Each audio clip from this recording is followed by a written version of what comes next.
For this session, we're beginning by looking at the Upakilesa Sutta, and this is another discourse on some of the hindrances and defilements that obstruct meditation.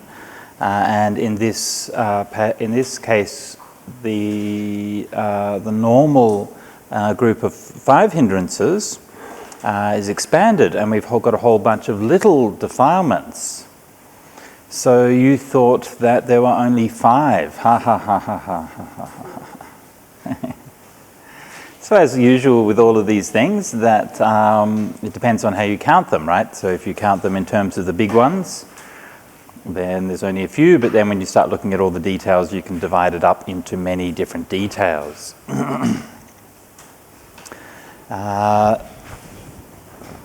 So, in fact, for example, in the even in the 5 hindrances, if you map the 5 hindrances onto the basic defilements of greed, hatred, and delusion, greed is obviously sense desire, hate is obviously ill will, and then delusion is the last 3.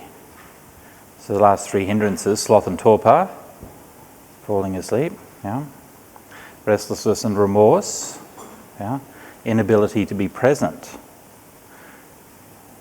And the doubt, so these are all manifestations of delusion. Speaking of delusion, let us go.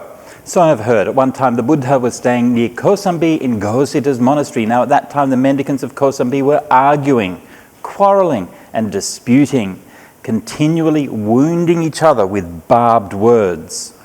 Then a mendicant went up to the Buddha, bowed, stood to one side and told him what was happening, adding, "Please, sir, go to those mendicants out of compassion."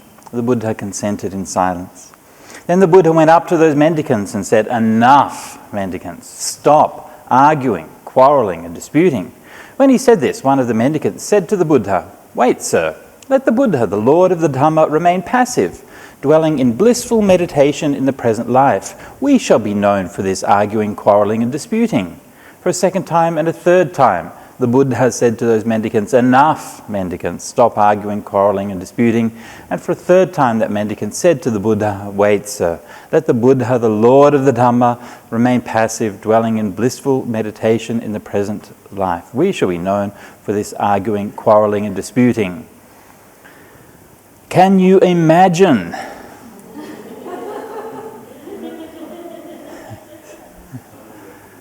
Right?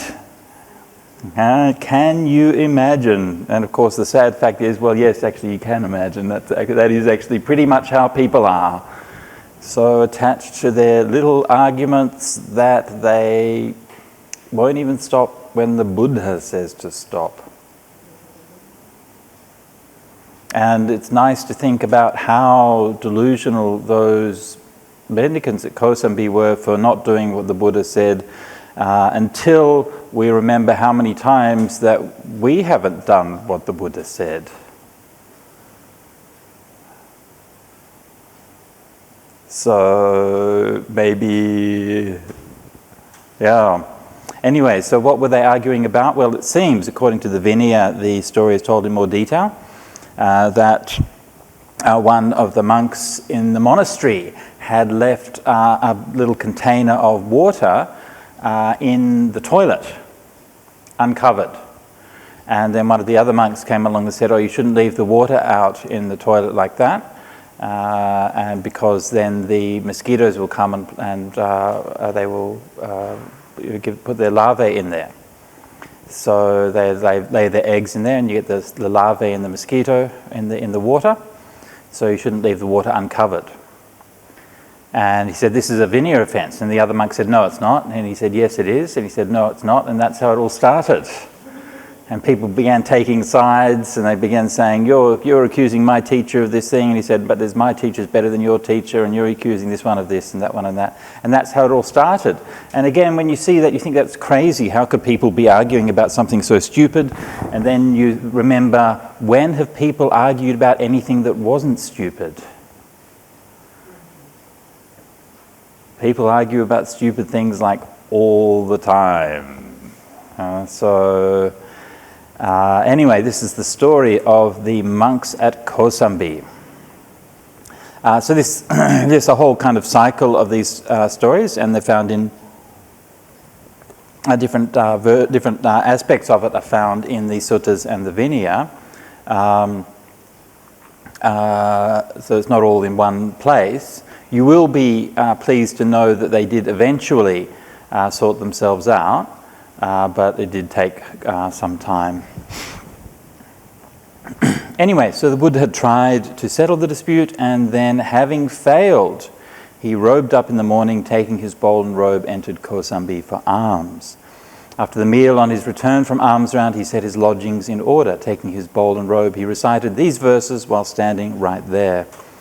When many voices shout at once, no one thinks they're a fool. While the Sangha's being split, none thought another to be better. Dolts, pretending to be astute, they talk their words right out of bounds. They blab at will, their mouths agape, and no one knows what leads them on. They abuse me, they hit me, they beat me, they rob me. For those who bear such a grudge, hatred never ends. They abuse me, they hit me, they beat me, they rob me. For those who bear no such grudge, hatred has an end. For never is hatred settled by hate, it's only settled by love. This is an ancient law. Others don't understand that here we need to be restrained, but those who do understand this, being clever, settle their conflicts. Breakers of bones and takers of life, thieves of cattle, horses, wealth, those who plunder the nation, even they can come together, so why on earth can't you? If you find an alert companion, a wise and virtuous friend, then overcoming all adversities, wander with them joyful and mindful.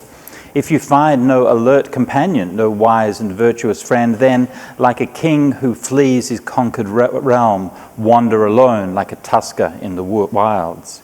It's better to wander alone. There's no fellowship with fools. Wander alone and do no wrong, at ease like a tusker in the wilds.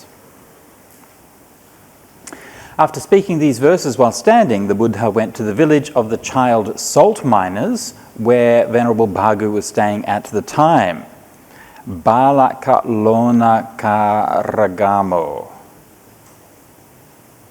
Doesn't sound very good, does it? Yeah, but that's a kind of seems to be a literal translation of what the name of the village is. Venerable Bhagu was staying at the time. Bhagu saw the Buddha coming off in the distance, so he spread out a seat and placed water for washing the feet. The Buddha sat on the seat spread out and washed his feet. Bhagu bowed to the Buddha and sat down to one side. The Buddha said to him, "I hope you're keeping well, mendicant. I hope you're all right, and I hope you're having no trouble getting alms food." "I'm keeping well, sir. I'm all right, and I'm having no trouble getting alms food." Then the Buddha educated, encouraged, fired up and inspired Bhagu with a Dhamma talk, after which he got up from his seat and set out for the Eastern Bamboo Park. So this monk Bhagu just happened to be living there on the road, and the Buddha popped in for a visit. That would be nice, wouldn't it? Yes. Yes. Do we ever know what these Dhamma talks are that are actually the Well, no, usually not. Occasionally it might give you like a brief version in one place and then an expanded version in another place. But yeah, no, most of the time not. Yeah.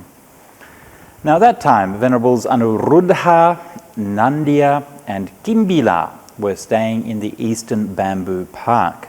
The park keeper saw the Buddha coming off in the distance and said to the Buddha, "Don't come into this park, ascetic. There are 3 gentlemen who love themselves staying here. Don't disturb them." Yeah? The 3 gentlemen who love themselves. Atta kama rupa. Atta kama rupa literally means they love themselves. Yes, there's no other way you can translate that. Yeah. Well, they're practicing for their own benefit, right? Yeah.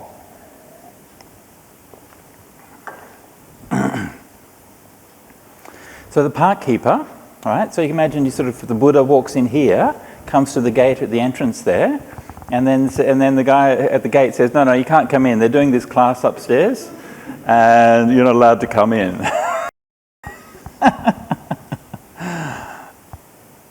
I'm sure he was well-meaning. Yeah. Anuruddha heard the park keeper conversing with the Buddha and said to him, "Don't keep the Buddha out, good park keeper. Our teacher, the Blessed One, has arrived." So interesting, like one of the things that shows you, as many, many passages in the suttas show you, is that the Buddha just looked like an ordinary monk. Right? He wasn't walking on air, he wasn't manifesting rays or any of the other things, just looked like anyone else. Wandering humbly across the countryside, arrived at the park. Then Anuruddha went to Nandiya and Kimbila and said to them, "Come forth, venerables, come forth. Our teacher, the Blessed One, has arrived." Then Anuruddha, Nandiya and Kimbila came out to greet the Buddha. One received his bowl and robe, one spread out a seat, and one set out water for washing the feet.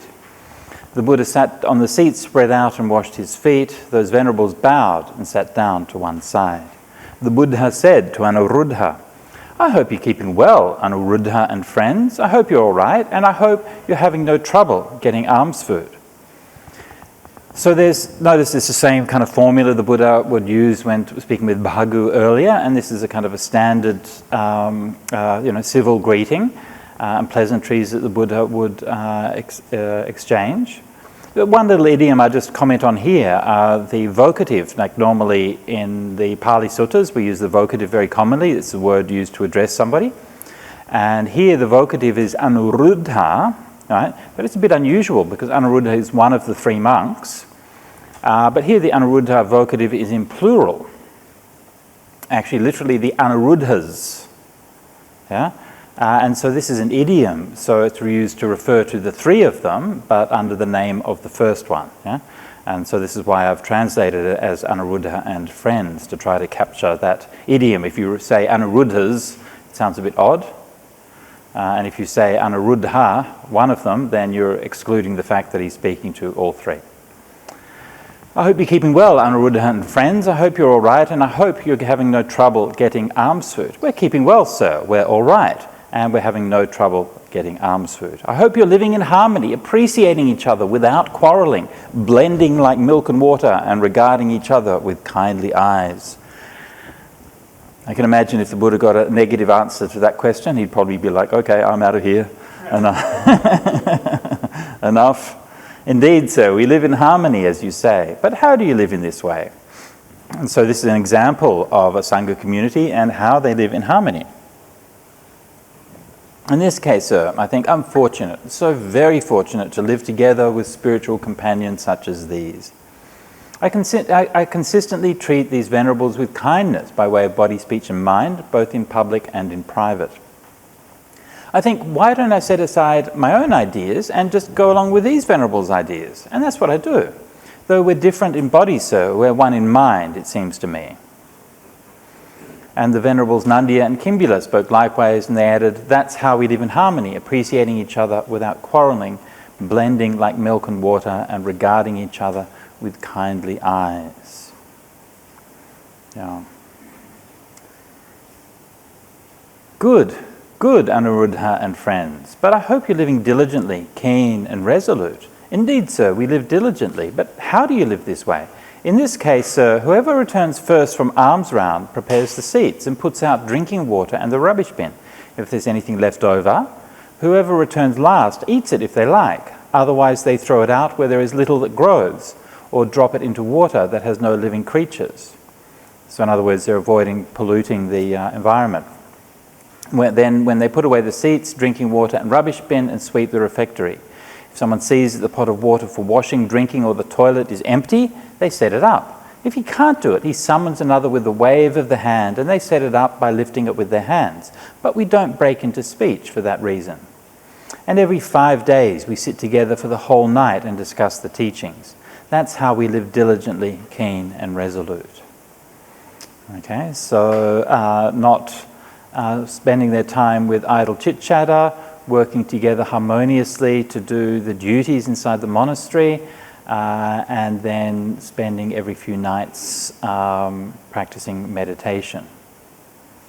Now, this sutta actually has a close parallel in the Majjhima Nikaya in another sutta called the Chulagosinghawut Sutta. And the Chulagosinghawut Sutta up to now is basically the same, but then after the Buddha asks this question, then they go on to talk about the various meditation attainments that they have realized. And it's kind of, you can see in that sutta that there's almost like a bit of a tease in the sutta, because earlier the Buddha is saying, well, how do you live diligently, keen and resolute? Apamatta atapi no pahitatta. Actually, this is the same phrase that's usually used to mean, are you practicing meditation diligently? Okay? So the Buddha comes along and he says to them, oh, are you practicing meditation diligently, right? That's the implication of it. But they sort of demur from that. They like say, oh, well, we live diligently by helping each other out and keeping the monastery clean and so on. But then the Buddha's like, well, when you live like this, have you achieved any superhuman distinction in knowledge and vision worthy of the noble ones, a meditation at ease? Yeah. So the Buddha's trying to get them to tell him how their meditation's going, but they're trying to be very kind of discreet and humble and not really talk about it. And in the Chula-Gosinga-Wood Sutta, when he asks this question, then they start to talk about their meditation attainment, starting with the first jhana. And the Buddha says, okay, that's great, you got first jhana, but have you got anything else? And they say, oh, okay, well, also we got the second jhana, so yeah, that's good. And the Buddha said, that's great, well, have you got anything else? And they say, well, yeah, oh, okay, also we got third jhana. And so he keeps on building like this. And so you can see clearly that the thing is to emphasize the humility of the monks as they're practicing there together. And sort of interestingly, at the end of it, then they say, oh, we didn't even know that the other had all of those attainments, right? Interestingly, even though they're living so close, they're talking about Dhamma and so on, but they didn't feel a need to tell each other that they had these attainments. They only revealed it when the Buddha pressed them again and again and again to tell, which obviously is different from the Arahants today, who like to post their status on Facebook. Anyway. But this, in the Upakilesa Sutta, it then takes a slightly different turn. Okay, so we have basically the same introduction in both sutta, but then a slightly different ending to it. And I'm focusing on the ending in the Upakilesa Sutta. I mean, it raises the question, which one is likely to be the authentic, original? Honestly, I'm not entirely sure. I think the Chula-Gosinga-Wood Sutta account is a little bit more unified, from a literary point of view. But of course, it's entirely possible that both of them are like summaries of discussions or conversations that the Buddha had there with these monks. So don't have any particularly exciting theories about which one is more original, unfortunately. All right. So the Buddha is now asking, as you live diligently like this, have you achieved any superhuman distinction in knowledge and vision worthy of the noble ones, a meditation at ease? And of course, this being a word for jhanas, psychic powers, and stages of realization of the path. Well, sir, while meditating diligent, keen, and resolute, we perceive both light and vision of forms. But before long, the light and the vision of forms vanish, and we haven't worked out the reason for that. Okay? And the Buddha says, well, you should work out the reason for that. Before my awakening, when I was still unawakened, but intent on awakening, I too perceived both light and vision of forms. But before long, my light and vision of forms vanished. It occurred to me, what's the cause? What's the reason why my light and vision of forms vanished? It occurred to me, doubt arose in me, and because of that, my immersion fell away. When immersion falls away, the light and vision of forms vanish. I'll make sure that doubt will not arise in me again. All right. So here, they're talking about problems that are arising in their meditation, and specifically problems that are arising at quite an advanced stage in their meditation when they are perceiving light and vision of forms. Now, clearly this is obviously what we mean in modern times when we talk about the nimitta, right? They're the obhasa, the light. So they perceive the light, sanjanama. And the vision of forms, dasanancha, rupanang. Okay, so the rupanang that they could be seeing might be the like the colors of the kasinas or anything like that, which you're actually seeing in the process of meditation, which is a sign that your meditation is becoming deep and you're becoming closer to jhana. So it's worth noting that that's what these things are called in the suttas, right? They're called obhasa, a light, or they're called rupa, is a form or something that you see in your meditation.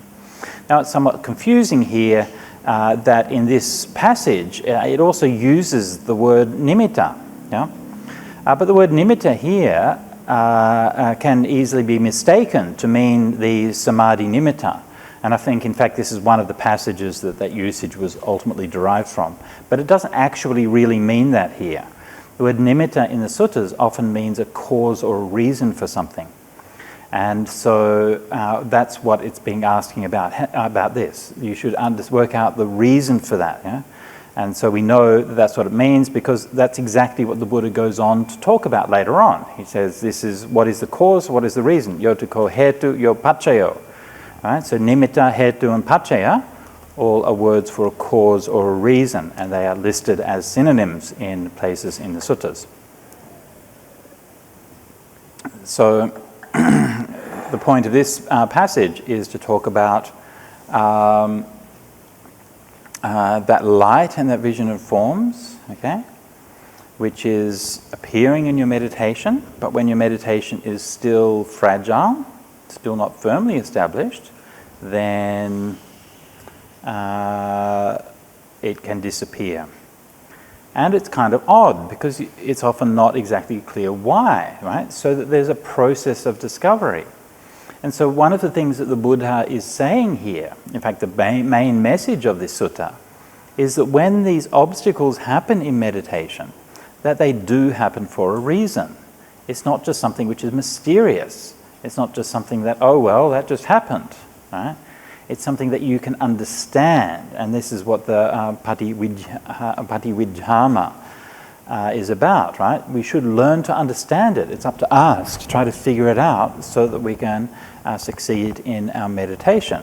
And as we will find out, there can be many reasons why this happens.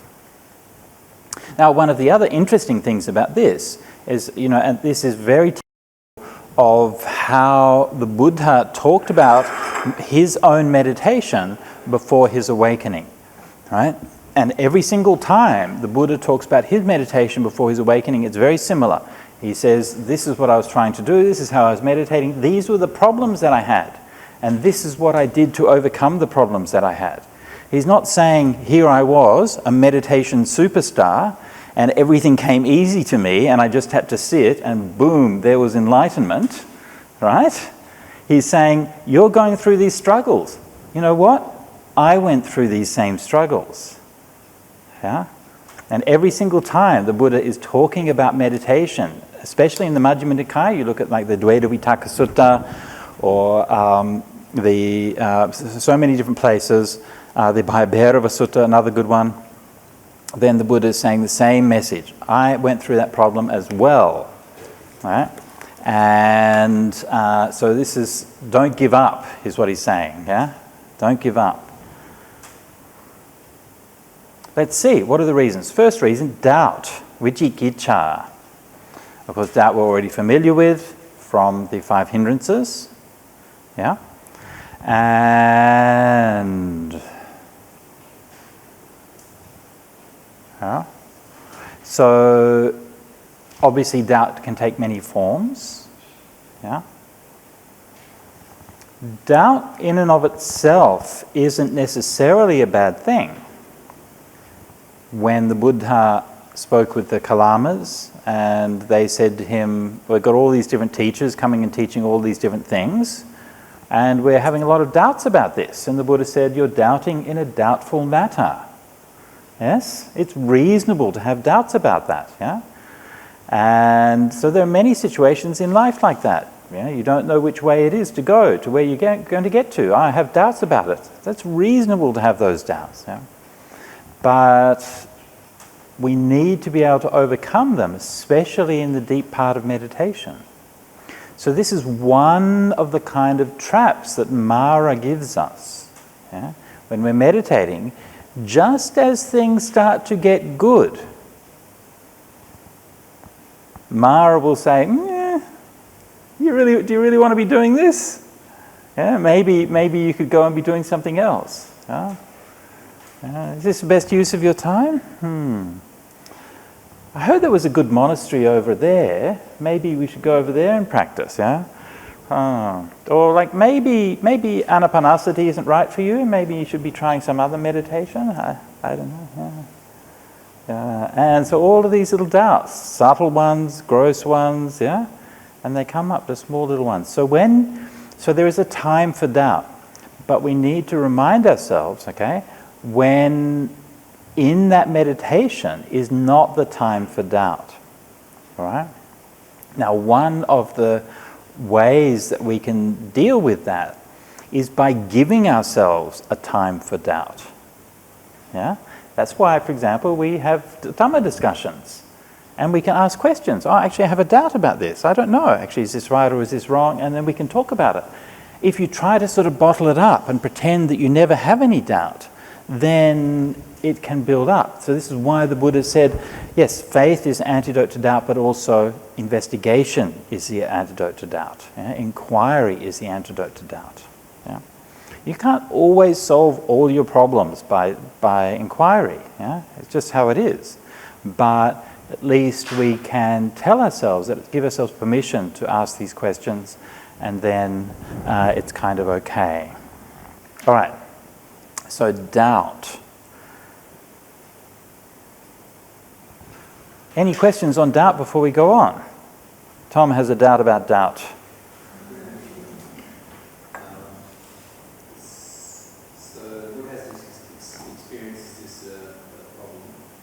He asks a question. Yes. And with the question, then it occurred to me. Yeah.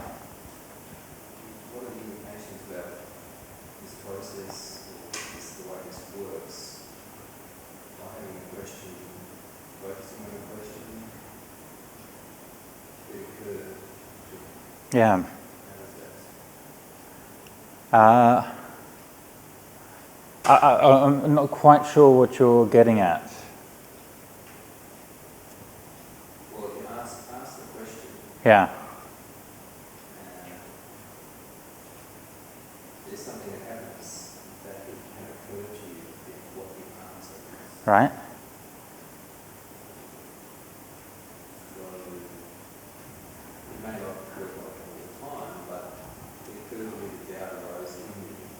Yeah. But that statement seemed to be impactful. It wasn't just a random thought about what could be this, could be this, could be this. All right. Yeah. There's some like realization. Right. Some Yes. sense of it. Yes. Knowing that that's, oh, yeah, Right. actually this is the... Yeah. Good point. Yeah. So I guess this is. I mean, if you're meditating at this level, then you already have a reasonably, deep level of mindfulness and tranquility and so on. The doubts, the hindrances and so on are still there, but only in subtle forms, right? So so this insight comes. Yeah. That's the reason. Of course, you don't really know until you've tried it out, right? Yeah. But there's a kind of sense that you get when you get that insight, right? When something occurs to you and you're like, oh, okay. There's a feeling of rightness that it has. Yeah. But in terms of just linguistically, this is just a very kind of normal idiom. It occurred to me. Literally, it occurred to me. Etada hosi. Literally, it was for me. Is the exact translation from Pali. It literally is tasamaihang etada hosi. This was for me. Yeah, it's just a way of saying literally it occurred to me. Yeah. Yes, I.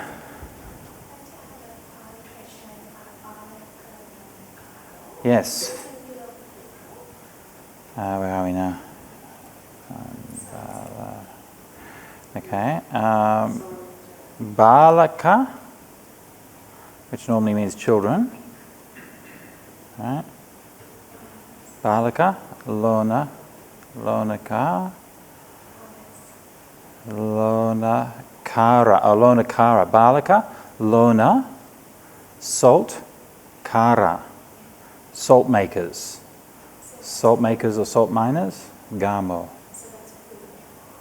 No, because usually when in compound form, everything is singular in the compound. It could be, yeah. Yeah. So generally speaking, when you compound words, all of the words inside the compound are declined in a singular form. So you have to sort of guess the meaning according to context. Yeah. Not always, but generally speaking, that's the case.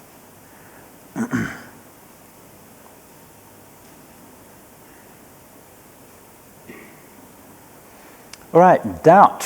Okay, no more doubt. Great. Oh, sorry, you still have one. Okay, good.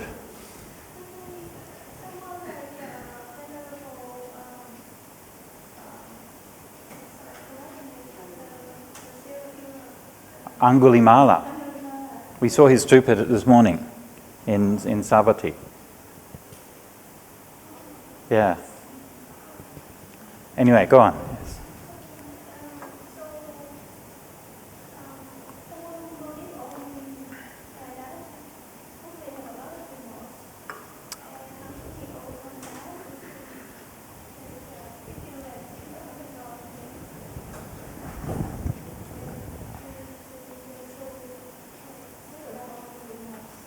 Yes.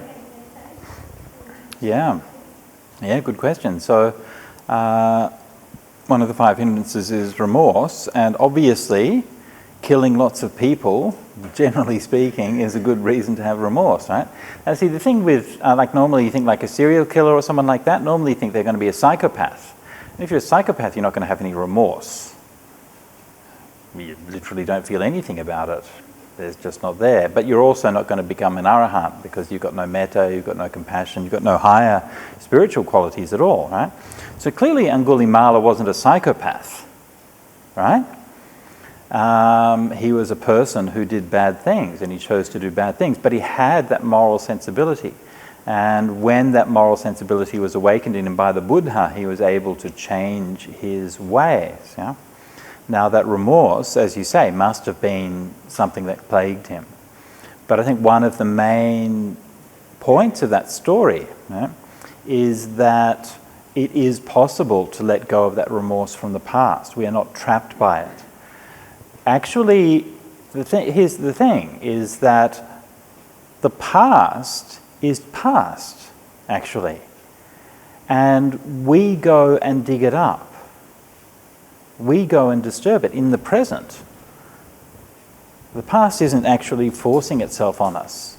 So this is why it's a hindrance. Remorse is a hindrance, because it's actually us in the present stirring these things up and creating them. Yeah? So this is the point, is that in the present we are able to let go of that remorse for what we've done in the past. Remorse is actually a useful emotion, actually, right? It's good that we should feel remorse if we've done something bad, right? But like so many times, it's an emotion that can also outstay its usefulness. It can be irrational as well, right? Even if you might have dealt with it, you've moved on, you've changed, but then the remorse you can still go back and dig up that remorse, even though it stopped being useful. Yeah?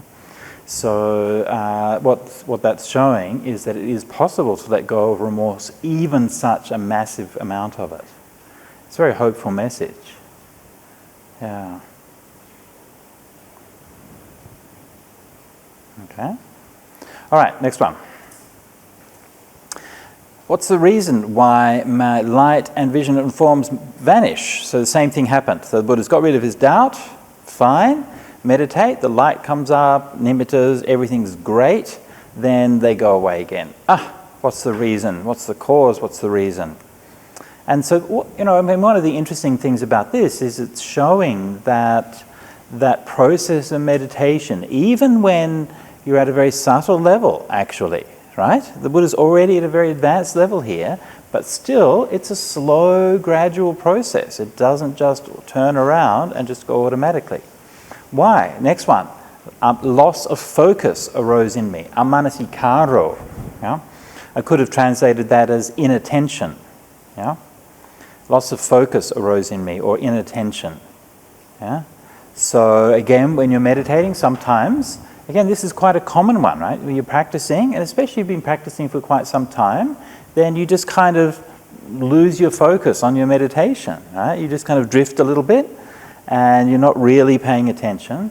And it doesn't happens, like the meditation doesn't just fall away immediately. It doesn't just stop, actually. So you have momentum behind you, so you can keep on meditating and so on, but you don't realize over a while that it's gradually kind of declining and falling away because of your lack of focus. So this obviously is because of a lack of mindfulness. So the antidote, or the way to deal with this, is a couple of ways of dealing with this loss of focus. If you find it a persistent issue, then before you start to meditate, okay? So if you find that when you're meditating, and then after meditating for a certain amount of time, your mind is getting bored and losing interest, right? Then before you start to meditate, do some reflections on death contemplation. Remind yourself, maybe this is the last time you're going to get to meditate, yeah? This could be it. You might be dying while sitting samadhi. A great death for a meditator, okay? Very cool, okay? Very cool. Somebody's going to come along, find your dead body sitting there sitting samadhi. That's great. You'll go down like the Hall of Fame legends of meditators, okay? But, so remind yourself, I might die, yeah? So don't lose that focus, okay? So this is one that you can do. Second thing that you can do if you're losing the focus is make sure that you put extra effort in, and actually many of these can be solved by the same thing, which is to put extra care and effort in at the start of the meditation. So many times, the problems that we have later on in meditation, yeah, it's too late to fix it by then. Yeah, we come back, you're watching the breath, yeah, or whatever your basic meditation is, and grounding yourself on that again and again and again. Again, this can happen when your meditation is going well, right? And then a subtle form of restlessness can come in, right? Maybe you've had 2 or 3 good meditations, yeah? You're really looking forward to sitting again. Oh, my meditation's going well, I'm really looking forward to it. And you can sort of be in a rush to get back to where you were before, right? This is a subtle form of restlessness. And so rather than building those grounds, yeah? So if your meditation goes well, if you have 2 or 3 or 4 meditations that you feel like, oh, I'm flying, I'm really going well, I'm having these nimittas, everything's going great, then that is the time to say, now go back, do every step of the meditation very thoroughly and very carefully and very slowly once more. Yeah? Ground your meditation, keep on grounding it. That's how you make it stable. Yeah? So that's the second thing that you can do. And the third thing to do here is the piti, the rapture. Yeah? So it's rapture which directly stimulates interest. I talked yesterday about how piti as a jhana factor has specifically that is the emotional reaction to your meditation. When piti happens, it draws your interest, it pulls you in. Yeah?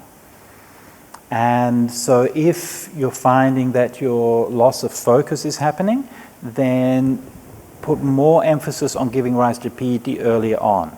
So there are different ways of doing that.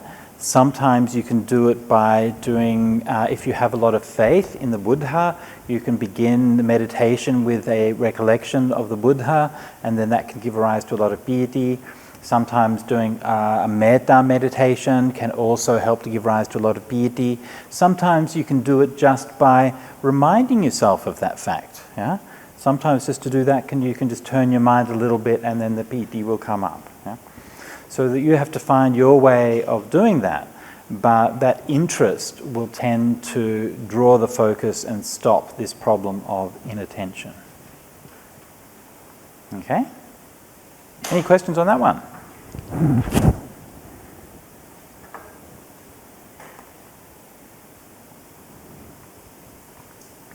All right. So, while meditating, dullness and drowsiness arose in me. Oh my goodness. Again, straight out of the 5 hindrances. So next time that you feel tina middha happening in your meditation, then tell yourself, sadhu, sadhu, sadhu. This is a footstep of the Tathagata. The Buddha was here as well. The Buddha had this problem in his meditation, so I have this problem. So the Buddha could overcome it, so I can overcome it too. And remind yourself that this is something that it is possible to overcome. You can generally speaking, if your response to dullness and drowsiness, I mean, it will happen to everyone, but your response to that will depend on the context. If it's at a subtle level in meditation, like it is here, where your mind is actually quite bright and energized and it comes in just a little bit, then respond to it very subtly by just applying yourself to the meditation with a little bit more effort. All right? So just a little bit more pushing yourself on to the meditation, lifting yourself up. If you're reciting meditation words, then say them a bit louder to yourself. Don't do anything too drastic at this point, but just say the words a bit louder, apply yourself to meditation a bit more consciously, and do that for a few minutes. Be patient. These things go in cycle. It's not going to go away right away, right? But you apply yourself with a bit more effort for a little while, as let your mind come through, and then hopefully you should be able to come through on the other side. So just as a side note here, in a few days' time, many of you will be coming with us to Anuradhapura, where we will be seeing the magnificent stupas which are there from the Mahavihara, the Abhayagiri and the Jetavana. And the Abhayagiri in particular is one of the rival schools of the Mahavihara. So the school that won of those three was the Mahavihara. So all of the monks in Sri Lanka today formally are from the lineage of the Mahavihara. And so there was a conflict for many years between those groups. And the main one you hear about mostly is the Abhayagiri and the Mahavihara. Much of that conflict is lost in history. Maybe the origins of it were as trivial as it was at Kosambi. And actually you have hints about it in the Vinaya, because there's a discussion in the Vinaya about what to do when a mango tree is growing on one monastery's property, but the trees are going over the boundary into the other monastery's property. Who owns the mangoes, right? Okay, and you, right, you can see very obviously just like a neighbour's dispute that you might have in houses today, right? So you can imagine that there were various things. Now, in later years, it was said that the Abhayagiri became more Mahayanist. It's unclear exactly to what degree that was in fact the case, although we certainly know that there are lots of bodhisattva images and things like that around in Sri Lanka. So there's certainly Mahayanist, at least imagery around.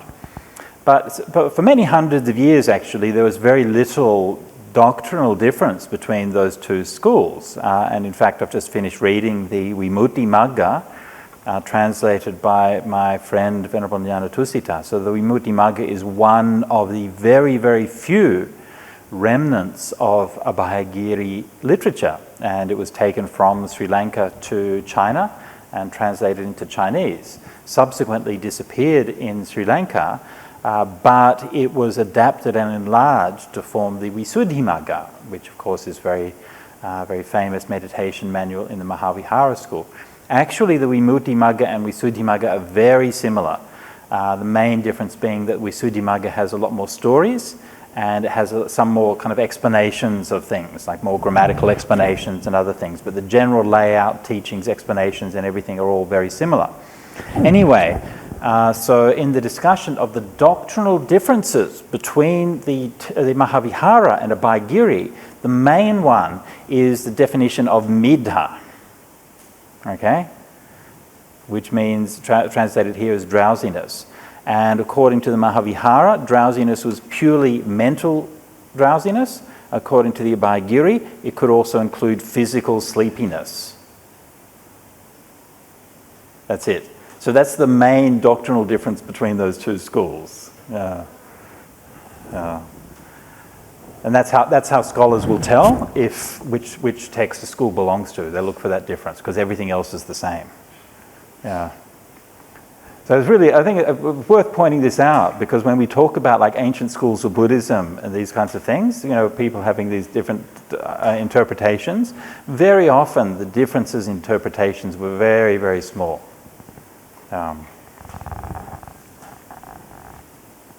Sometimes not, but usually they were very small. Okay. So I will make sure that neither doubt nor loss of focus nor dullness and drowsiness arise in me again. And the Buddha then goes on to talk about other problems in meditation. Terror arose in me, chammidatta. And because of that, my immersion fell away. When immersion falls away, the light and vision of forms vanish. Suppose a person was travelling along a road and killers were to spring out at them from both sides. They'd feel terrified because of that. Indeed, they would. In the same way, terror arose in me. I'll make sure that neither doubt nor loss of focus, nor dullness or drowsiness, nor terror will arise in me again. So what exactly is the terror that the Buddha is speaking of? Well, in other places he uses a slightly different word. The Bhayabhava Sutta talks about the fear that can arise when you're meditating alone in the forest. You hear the movement of an animal in the forest and you think, oh my goodness, what's that? So it could be that kind of fear. Sorry? Do mosquitoes count?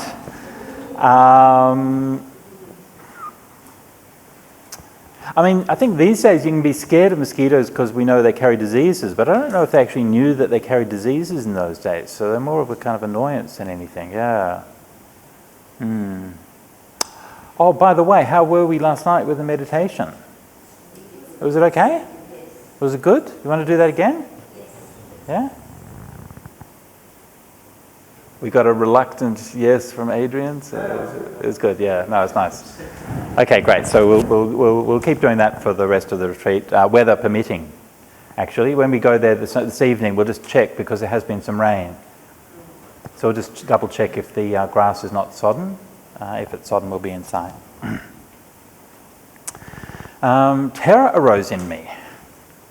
Now, so sometimes it might be stimulated by something from outside, but it also can be just irrational. Sometimes it just comes from inside, right? It can be just an emotional thing. Maybe something's been unlocked or something like that. Maybe a memory of something that has a fear that stimulates something in you, right? But sometimes it can be just a feeling. You don't know where it comes from, actually. It just like, poof, it's just there. Oh, where did that come from? Huh? And during the course of meditation, as you keep on going deeper and deeper in meditation, all of these things will happen.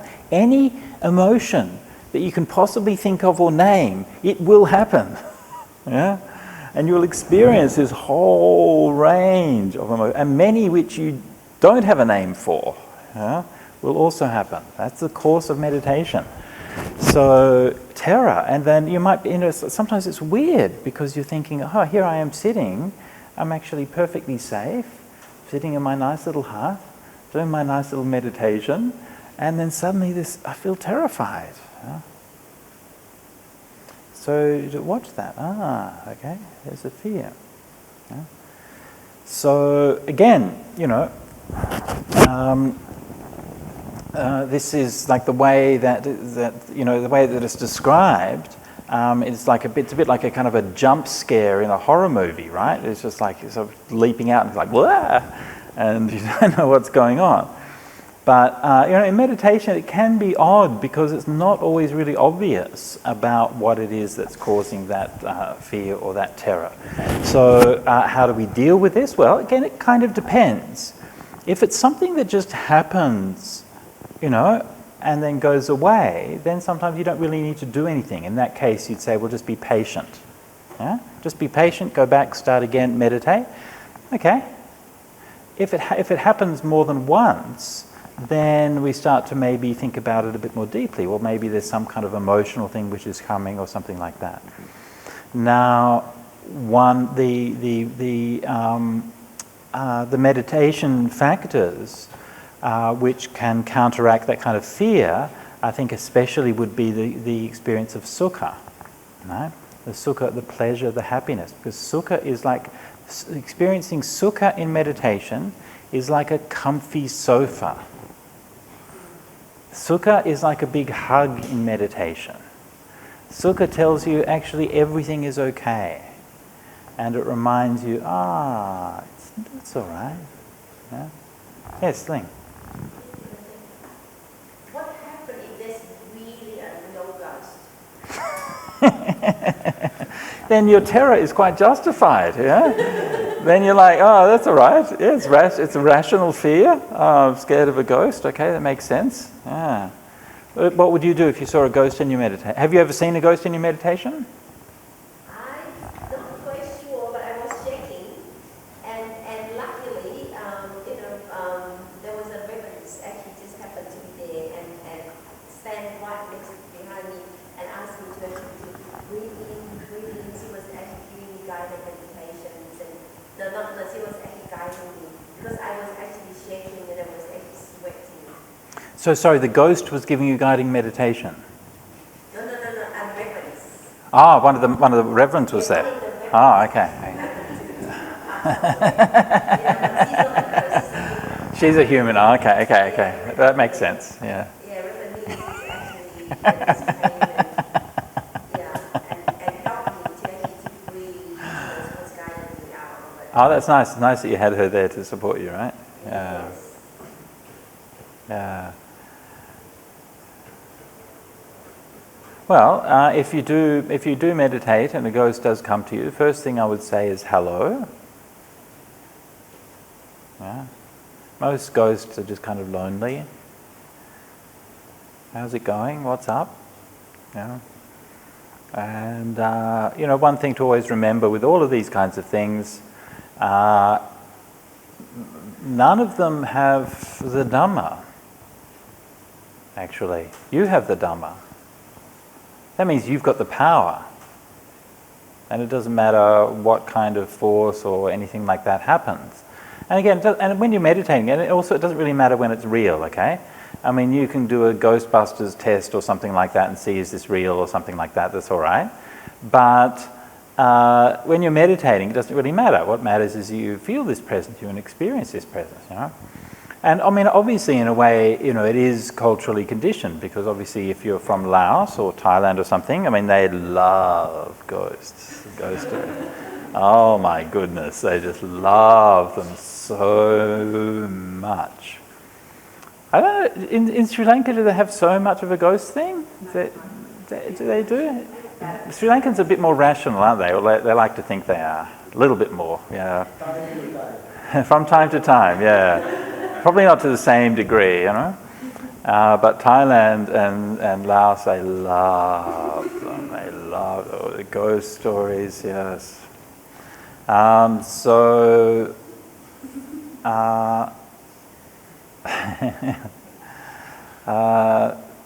you have the power, You have the power. All right. So sukha, yeah? So just remember that. Just come back to that sense of sukha. And again, coming back to the beginning of the meditation and allowing yourself to feel comfortable and relaxed in your meditation. Next one. Upilang arose in me. Upila. Now some of these words are a bit odd, right? Upila is not a common word. And so we are, is there a variant reading there? Upilang, ubilang. Oh, ubilang, right? That's more like it. Ubilang. Again, you can see that, a rare word like this has 3 different spellings in the different editions. So, it's not a kind of standard word. But anyway, we know what it means because of the simile. It tells us very clearly exactly what it was. Suppose a person was looking for an entrance to a hidden treasure. And all at once, they'd come across 5 entrances. So they'd feel excited because of that. Yeah. So, excitement. And of course, that happens in meditation as well. Whenever something good happens in meditation, you get excited because of it. This is the ubbila. Yeah? It's a form of the restlessness, a form of uddhacca. Right? So this is not, so uddhacca might have a very kind of coarse form of restlessness, but this is a more of a kind of subtle form. Actually, in a way, it's kind of wholesome, right? If something good happens in your meditation, maybe you have a nimitta or you have a light or something like that, oh, that's great, it's nice, it's natural to feel a bit excited about it, but it will actually disturb the peace of your meditation. So the solution for being excited, actually, the main solution for being excited is to just do it again, actually, because you get used to it and you don't get so excited by it. So just go back, start it, do it again.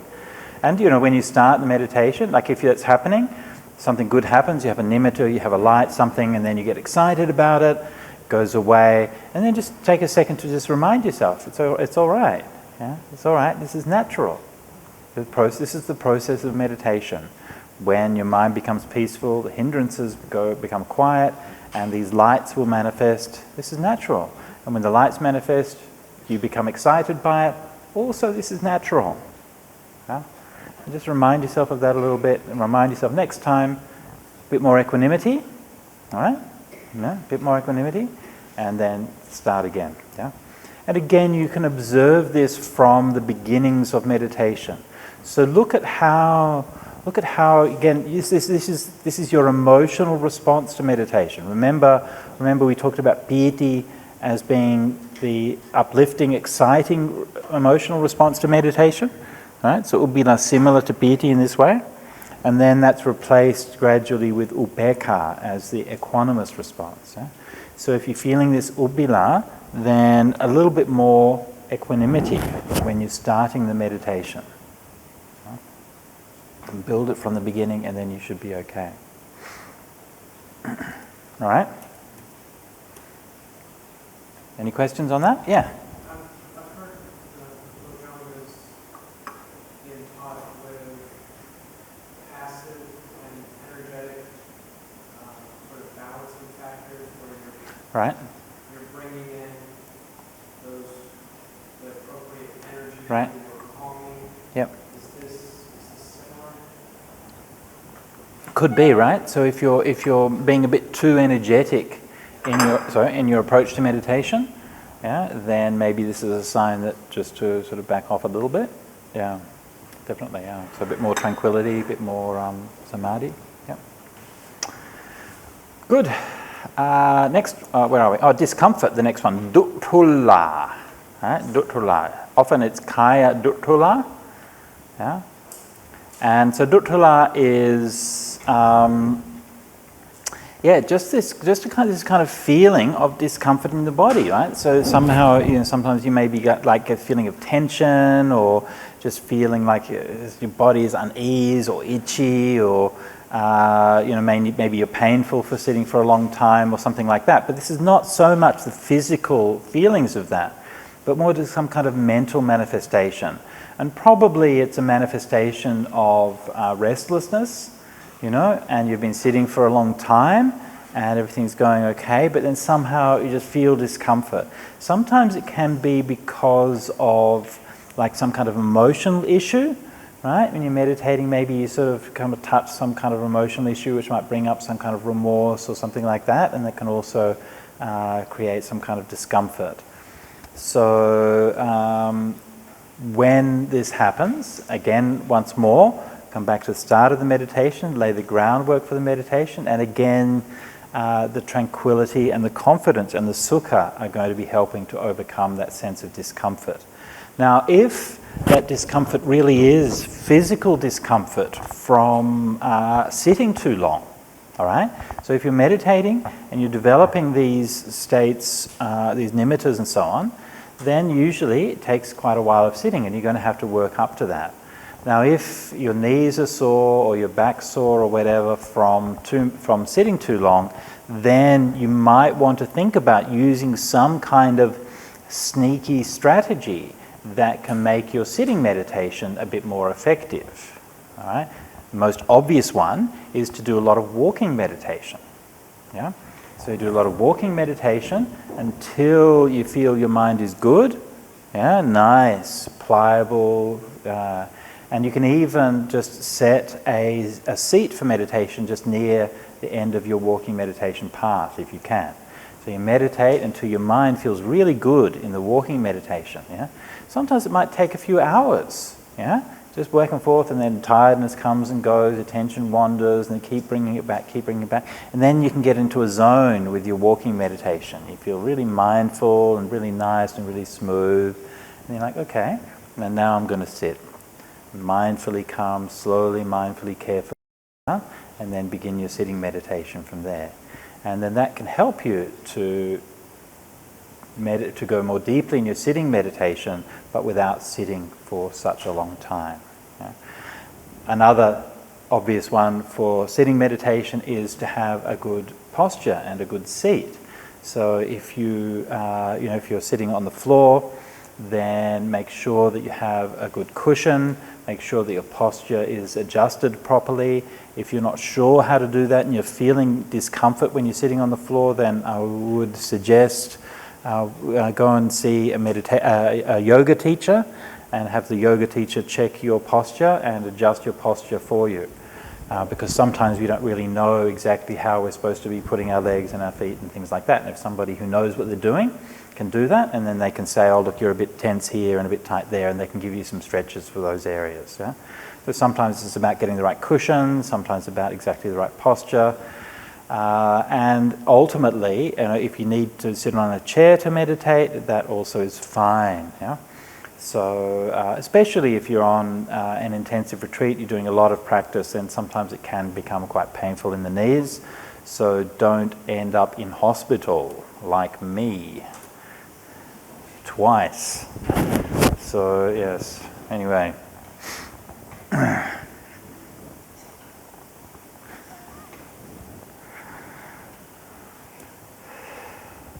Last time I went to the hospital to get my knees done, Dr. Siri Kananangara he said, congratulations on how thoroughly I had destroyed my meniscus. He said, it's like completely gone, there's nothing worth saving there. I said, oh, thank you, doctor, I tried.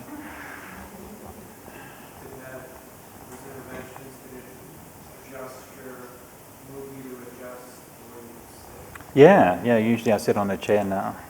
Yeah, so, if we do like the sitting out here and we're sitting for like an hour or something like that, then that's okay.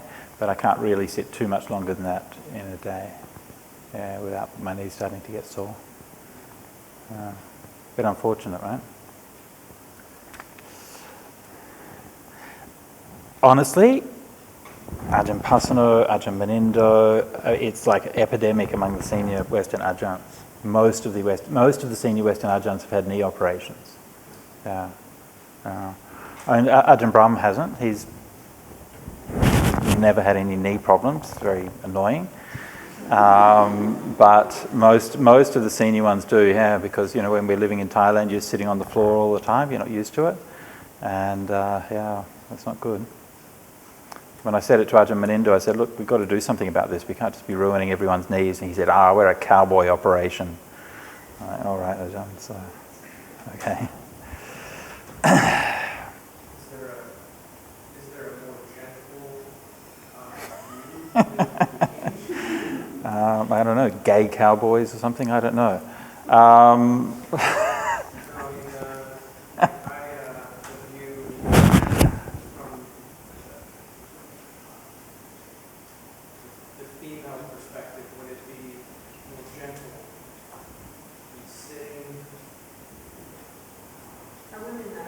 Yeah, to their bodies. Yes. What do you think? Is that a problem among the nuns that you've seen? That they have problems with their knees?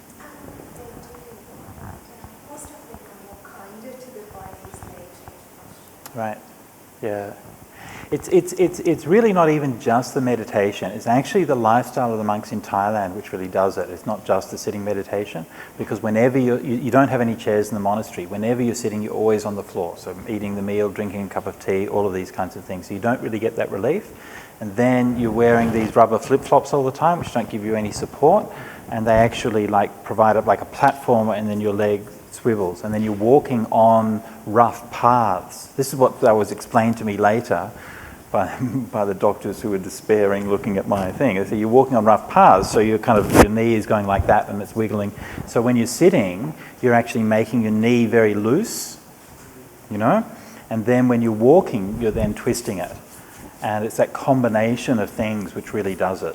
So if you're doing it in a Western monastery where you have chairs to sit on and where you're not, you know, so relentlessly doing it all the time, it's not really such a big issue. I mean, it might be from time to time, but for most people, it's not such a big issue. Yeah.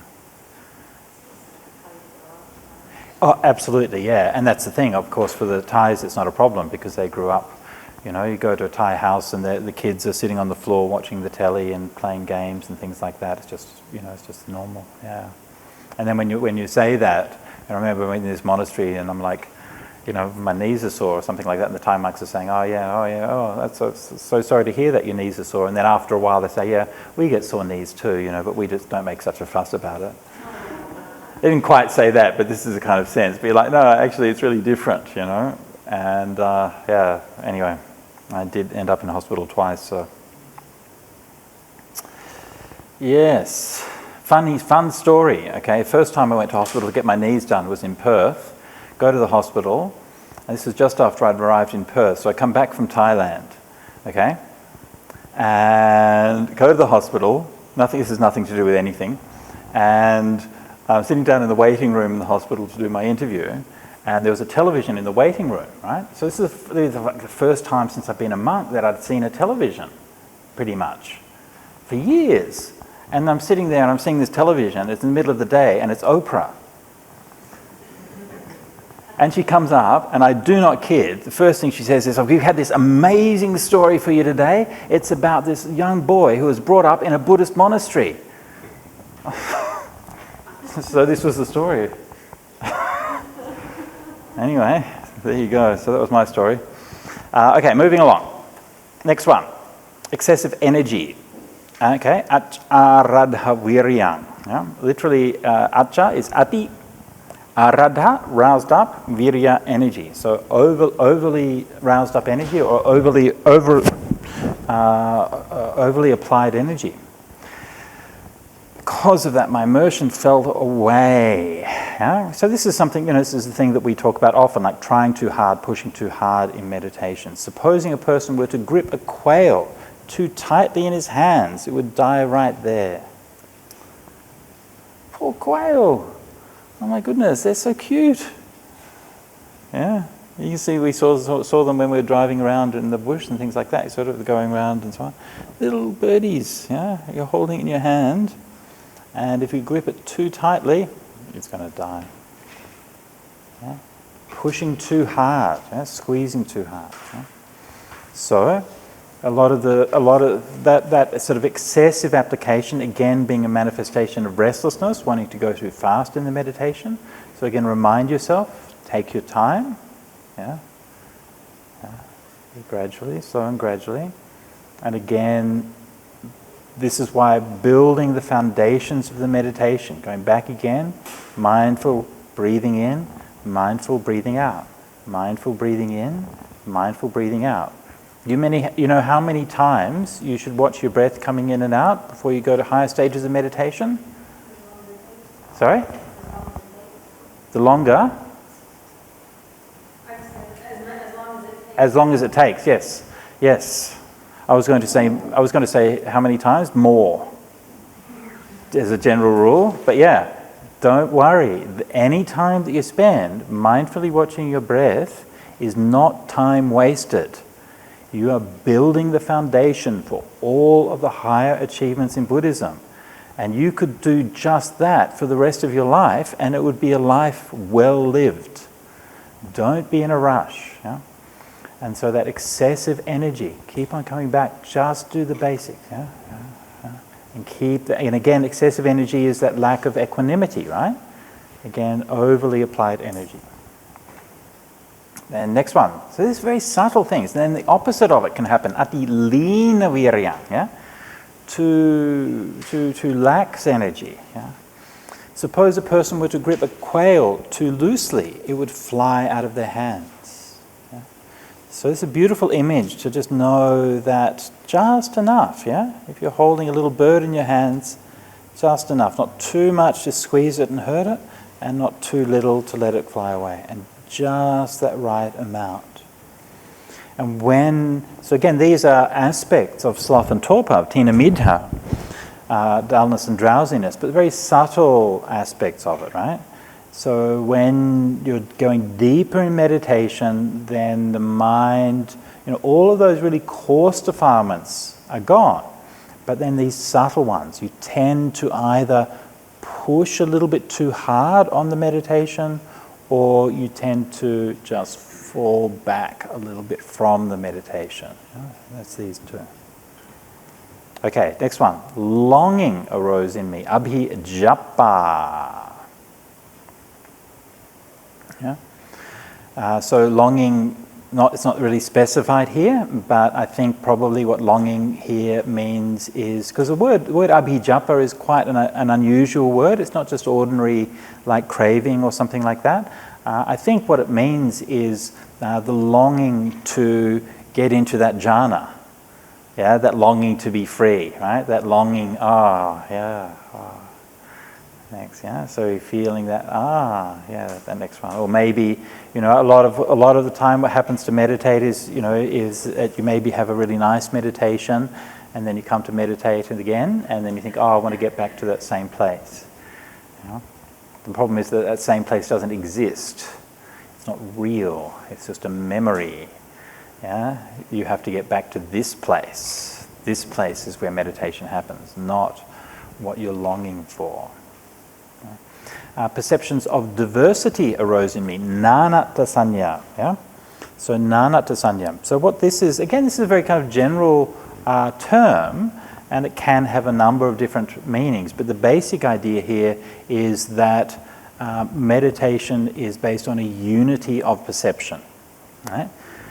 Now, this kind of thing you find happening, for example, consider if somebody's meditating and they say, I'm meditating and I see the light, I see this nimitta, and should I pay attention to the nimitta or should I pay attention to the physical feeling of the breath? Okay? This is nanatta sanya. There are two things. There's the breath, and there's the nimitta. Two things, two different things. And as long as you're seeing those two different things, your mind is not unified. Actually, these two different things are both aspects of the same thing. The nimitta is just a sign of the mind. The nimitta is something that occurs in the breath. And so the fact that you're seeing those things separated, two different things, means that your mind is not unified. So you come back once more to the grounding in the basic meditation. Don't worry about all of those different things that you might be seeing. Okay? Different lights, different signs, anything like that. And keep on focusing on the one thing, the one thing, the one thing. Don't like if you think, I've got these two things, which one do I pay attention to, right? No, that's not how it works, because actually you need a unified perception. Unified perception is when there's no difference between those things, when they become the same. That's ekatta sanya. All right, Ajvan. Sorry, what do you think the difference is between like this and the formless attainments where it says basically the same thing, right? The formula says the cessation of perceptions of diversity. Yeah, exactly, right. So it actually has the same phrase, so of course within within the jhana formulas, we didn't look at the formless attainment formulas yesterday, but within the jhana formulas we already saw that they often work by reinforcement. Actually, you constantly find this, right? So they're not just introducing new things all the time, but they're reinforcing older things, right? So in the third jhana, they're reinforcing the sukha. In the fourth jhana, they're reinforcing the ending of dukkha, which already has ended long before, and so on. So they're working by this reinforcement. If you go into formless attainments, obviously mind has been unified for a long time, right? But in the formless attainments now, the rupa is ending, right? So the rupa is, as we're seeing here, the rupa is that vision of light you're seeing in meditation. Yeah? So now that's, again, gone, and so that's like even more unified. Yeah? So there's not even like mind and body now, there's just the mind. Yeah? There's not even like the echo of the physical things that you're seeing. So it's just by way of reinforcing that. Yeah. Yeah. Same thing with the patigha sanya. So again, when attaining the formless attainments, it says with the ending of patigha sanya. So patigha sanya literally means resistance perception or resistance contact. And this is what's associated with the rupa khandha. Okay, so according to the Mahanidana Sutta and elsewhere, there's two kinds of contact. The patigha sanya is the resistance, and the adivachana sanya is the designation or the naming. So the characteristic of material things is that they have some kind of resistance. You can hit them. Yeah? Now, Madhu's going to tell us about neutrinos, right? Which pass through matter without any resistance. Is that right?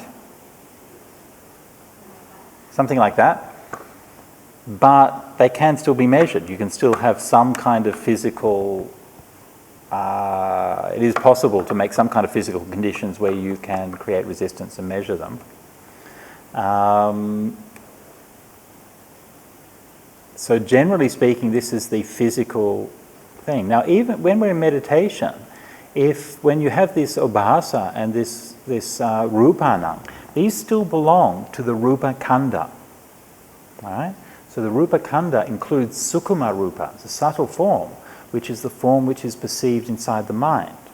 So if I imagine a house, the shape of a house in my mind, that house is considered to be a rupa because it has color, it has shape, it has form, right? And it belongs to the rupa khandha. So the rupa khandha isn't necessarily the material world, but it's the material world as we perceive it.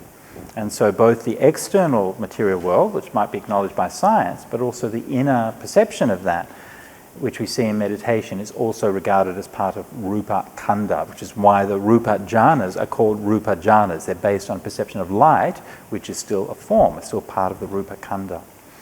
So in the formless attainments, that is gone, and that patigha sanya that's associated with it is also gone. Yes. As is the perception of diversity. Okay, moving along. Next one, excessive concentration on forms arose in me, and because of that, my immersion fell away. Another one, right? So again, some of these are very, very specialized and often sometimes just appear only in this particular sutta. Ati nijhayitatang. Ati nijhayitatang. Now we don't have a simile to explain this one, and we don't have explanations from elsewhere in the suttas, but the meaning is actually pretty clear from the word itself. Right? So ati is obviously excessive, too much. We've already seen that too before. Acharadha virya and ati lina virya, too much. Yeah? Nijhayita is to ponder or pay attention or focus or concentrate on something. Okay? It's from the root jhana, right? So the root jayita, from the same root as jhana, but here it means something like to concentrate on something or to ponder on something or something like that. Ati nijhayitatang kome rupanang. Yeah, so the rupas, the forms, the visions, the images, the lights, the things that are appearing to you in meditation, and you're paying too much attention to those kinds of things. In other words, you're being distracted from your fundamental meditation. Maybe you're seeing a pretty color, you're seeing a pretty light, and you're going, ooh, that's nice, ooh, that's good. And you're being distracted from the foundations of your meditation. Yeah? I mean, at a higher level, like when you've mastered these, the jhanas, then the forms can be other things as well. So it can be, for example, like memories of past lives and things like that could also be regarded as these rupas. Okay? Good.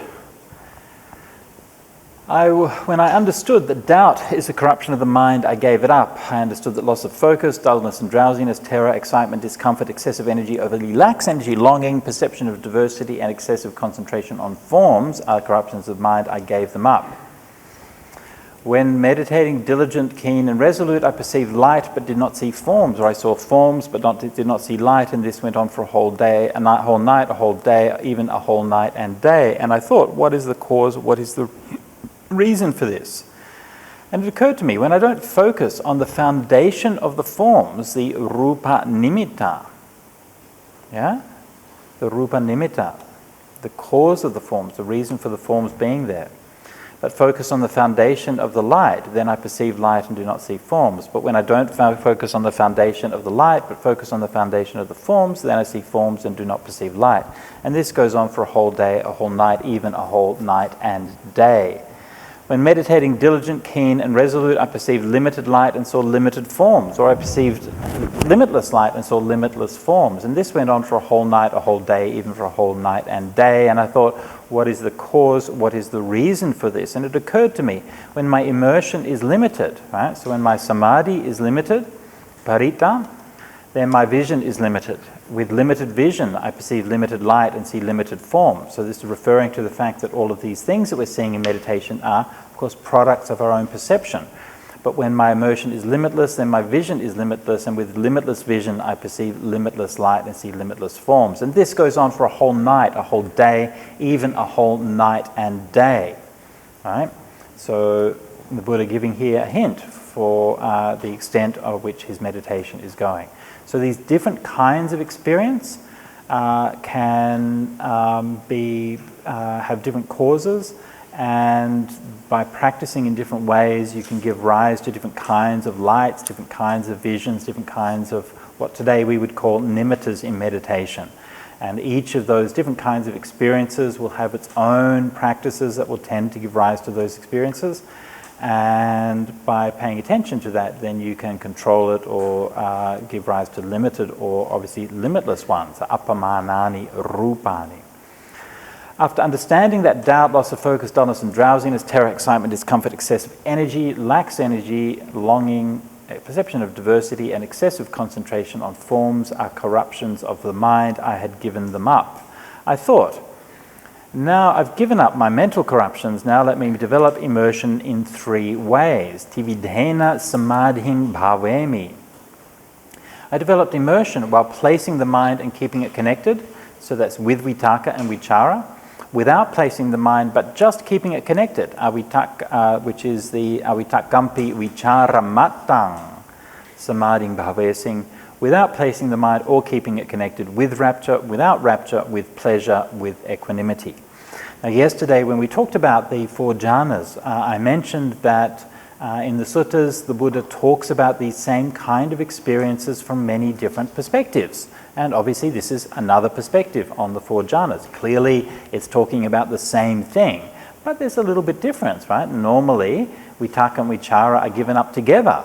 And this one, it seems that vitaka is given up first and then vichara is given up for the second. Yeah? So this is a kind of slightly alternative presentation, and that results in 5 jhanas. And in the Abhidhamma, then that often became standard and is often explained as like the 5-fold jhanas. A bit more, Abhidhamma wants things to be a bit more systematic.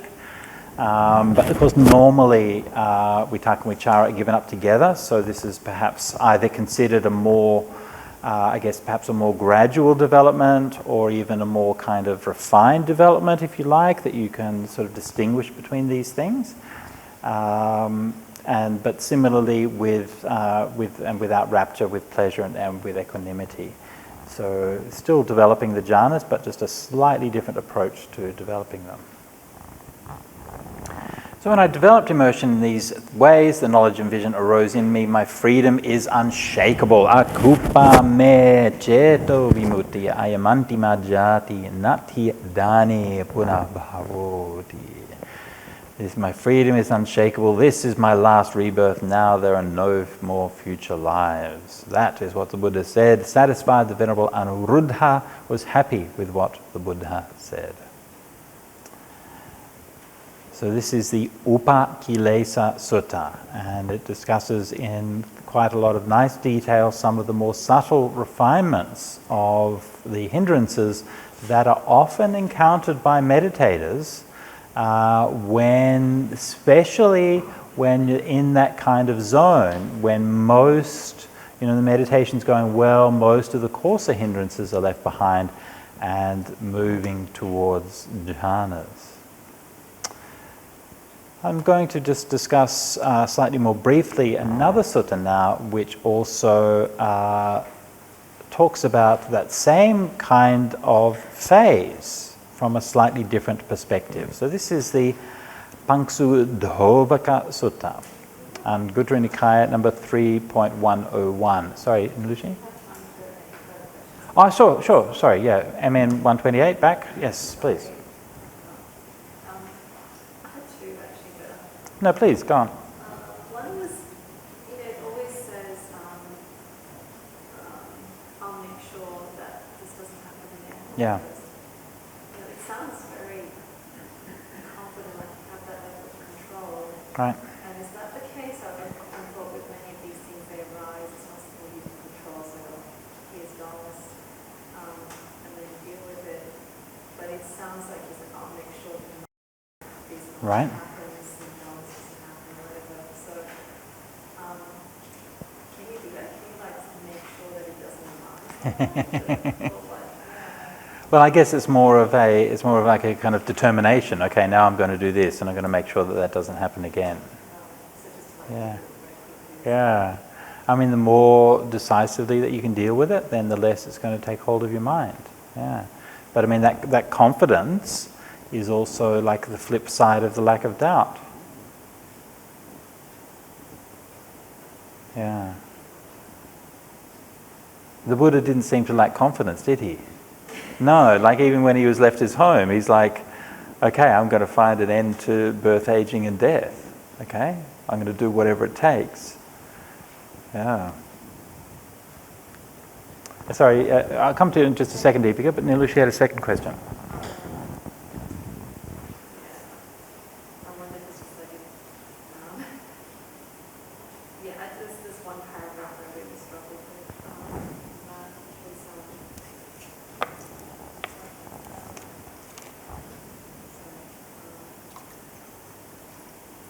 It's the one where you can see the forms and the light, which is really, see light and didn't see forms. I saw forms, I did not see light. Right. What is the cause of that?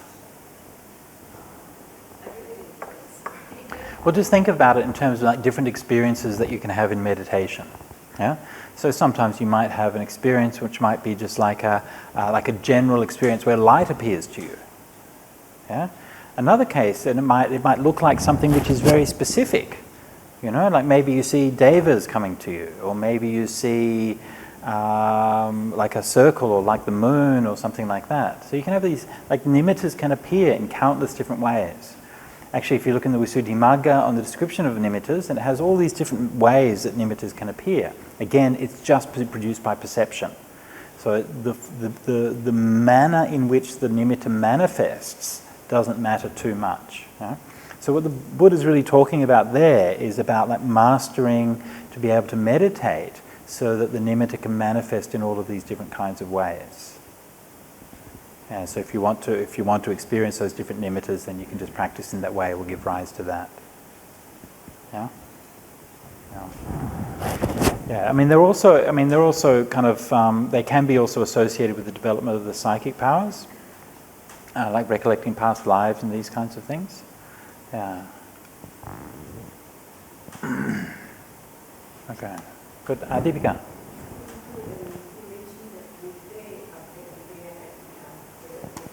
Middha, yeah.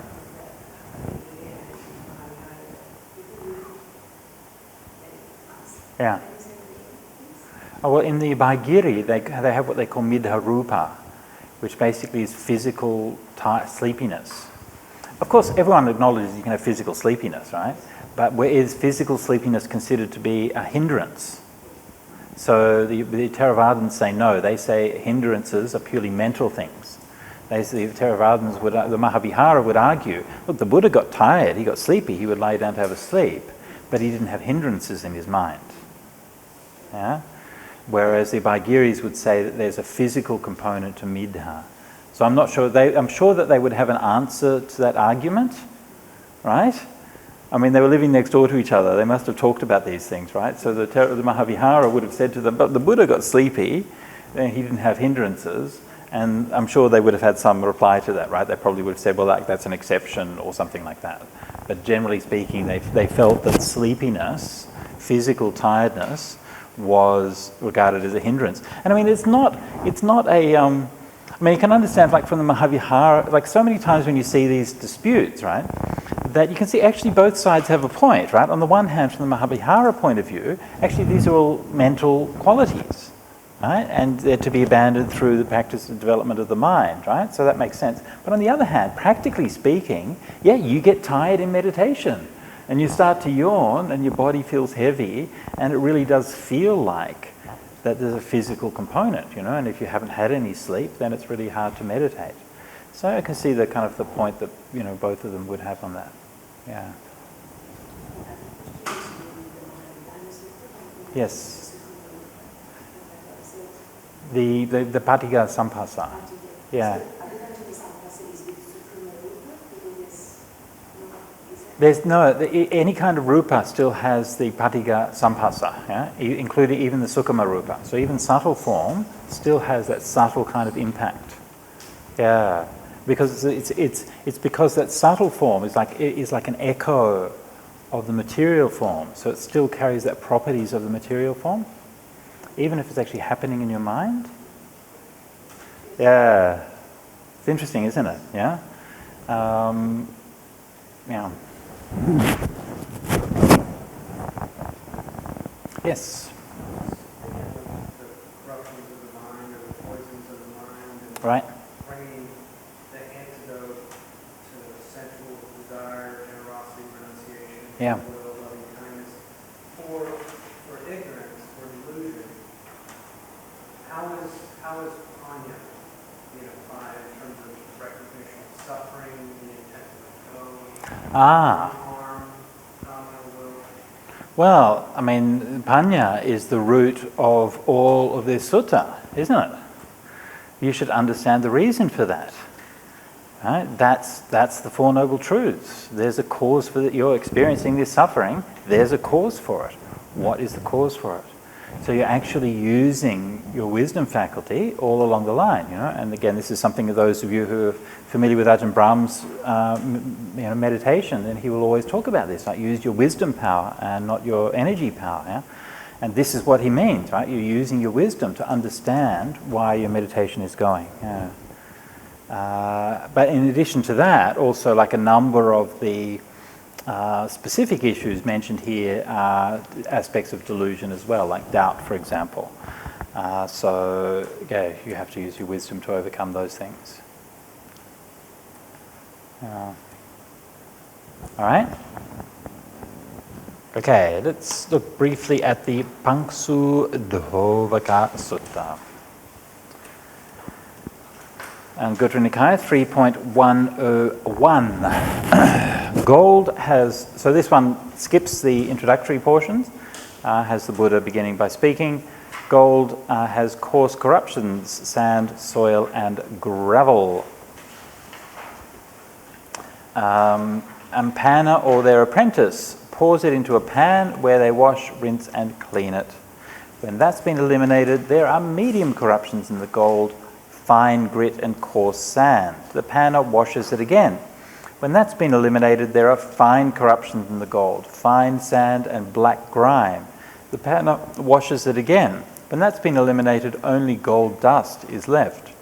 A goldsmith or their apprentice places the gold in a crucible where they blow, smelt, and melt it. Still, the gold is not settled and the dross is not totally gone. It's not pliable, workable, or radiant, but is brittle and not completely ready for working. But the goldsmith keeps on blowing, melting, and smelting it. The gold becomes pliable, workable, and radiant, not brittle and ready to be worked. Then the goldsmith can successfully create any kind of ornament they want, whether a bracelet, earrings, a necklace, or a golden garland.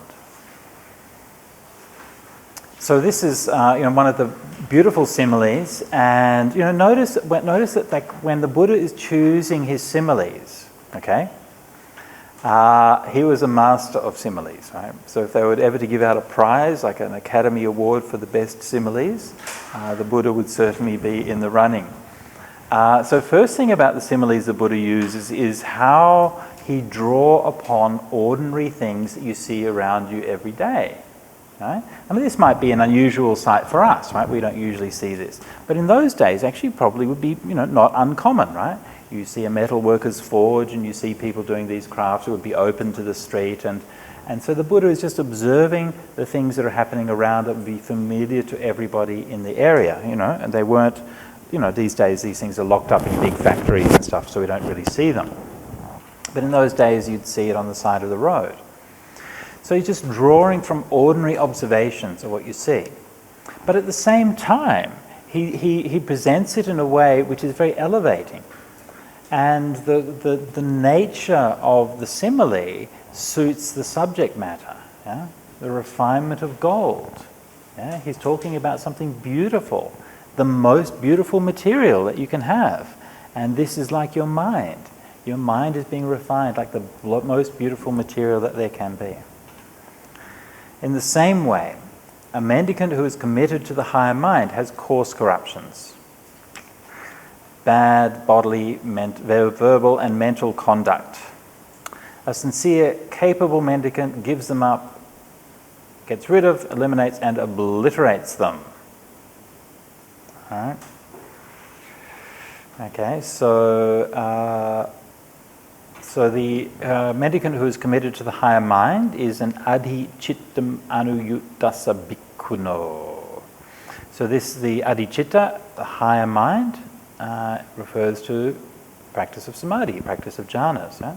So this is talking about a meditating monk who has embarked on that practice of realizing jhanas. First thing they need to do is to eliminate the bad bodily and verbal and mental conduct. And underlying these things, of course, there are defilements, coarse defilements underlie those behaviors. So the word for a sincere and capable mendicant is sacetaso. Yeah? Slightly unusual idiom here, sacetaso. Literally with mind, with heart, dabba jatiko, capable. When they've been given up and eliminated, there are middling corruptions, sensual, malicious or cruel thoughts. A sensual, capable mendicant gives these up, gets rid of, eliminates and obliterates them. Okay, so you can see that we've moved from the first one is talking about sila, right? Bad bodily, verbal and mental conduct. This is talking about the three sila steps in the Noble Eightfold Path, right? Wrong speech, wrong action, wrong livelihood. So that's the first thing we give up. And you see how it also maps onto the gradual training. The gradual training begins by, first of all, undertaking your sila. All of these things, so many teachings in so many different ways and so many places. And the Buddha was giving and pointing to the same thing from a different perspective. When they've been given up and eliminated, they're middling corruptions, right? Sensual, cruel and malicious thoughts. So this is samma sankappa from the Noble Eightfold Path. Yeah? Here, we're using the word vitaka. Yeah? So we talked about this a bit yesterday or the other day. I forget which day everything happened, but anyway, sometime in the past, we talked about sankappa and about how sankappa really means thought. Yeah? And so here we see sankappa and vitaka having basically the same meaning. When they've been given up and eliminated, there are fine corruptions. And this one's a little bit more unusual. Thoughts of family, thoughts of country, and being looked up to. A sincere, capable mendicant gives these up, gets rid of, eliminates, and obliterates them. Yeah? So these are interesting ones. Nyati vitako, okay, thinking about your family. Yeah, okay. Pretty straightforward, right? So these are things, to think about your family is not an unwholesome thought, right?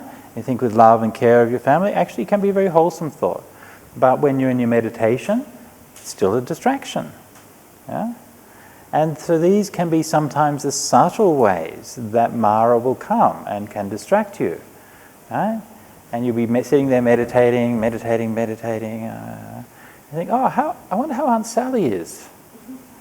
Haven't heard from her for a while. Hope she's doing okay. Oh, maybe I'll give her a call afterwards. What do you think? Yeah, it would be good to catch up with her, right? Actually, it's wholesome. There's nothing wrong with it. but it's distracting you from your meditation. Yeah? So nyati vitaka. Next one, janapada vitaka. Yeah? Again, very common. Yeah? You might, if you're living in Sri Lanka now, you're thinking about your country. You're thinking, oh, our economy is no good, government's struggling. Oh, so it's a worry, right? Even if you're in a country where it's not going through those kinds of struggles, then you might be thinking about these kinds of things, like what's going on in the country, who's doing what the leaders are doing, what the people are doing. And again, there's nothing wrong with that, right? We should be thinking about the place we're living in. We should give it some thought and some care. Yeah? But when we're in the meditation, we learn to let go of those things, yeah? Because it can be a distraction. Right? And the most difficult one to sort of linguistically to figure out, a bit unusual, is that I've translated it as the being looked up to. And so here is I'm going to have to figure out this compound again. It's a long time since I translated it. Avanyati patisangyuto. So patisangyuto means connected with. Okay, so being connected with. Avanyati.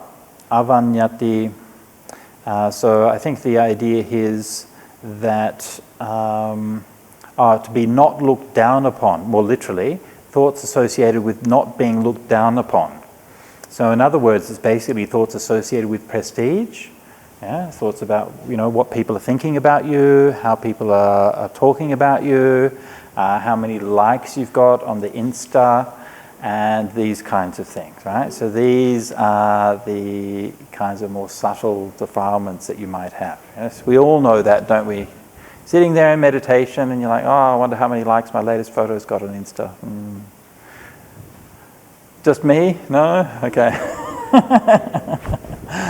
But that longing for prestige and for people to not look down on you, it does come to you, right? I mean, it might be something like, say, maybe like had an awkward encounter with somebody, yeah, especially if it's somebody that you respected, right? So maybe we're